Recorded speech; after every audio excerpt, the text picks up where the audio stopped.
তাহলে তারা ইসলামের কি হেফাজতটা করলো? হেফাজতের নাম নিয়ে আর ইসলামের নাম নিয়ে, জামাতে ইসলাম ইসলামের নাম নিয়ে এইভাবে যে কোরআন শরীফ পড়ালো, সেটা তারা কি কোন ধর্ম রক্ষা করলো? তাহলে মহিলাদের সম্পর্কে এই যে নোংরা কথা বলা, উনি কি মায়ের পেট থেকে জন্মান নাই? তো মায়ের সম্মানটুকু উনি রাখবেন না? ওনার কি বোন নেই? ওনার কি নিজের স্ত্রী নেই? তাদের সম্মান রাখবেন না?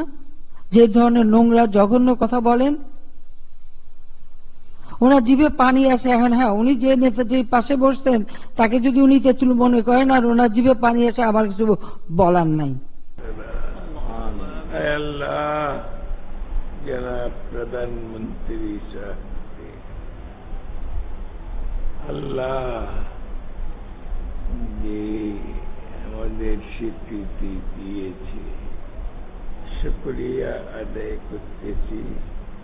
আরো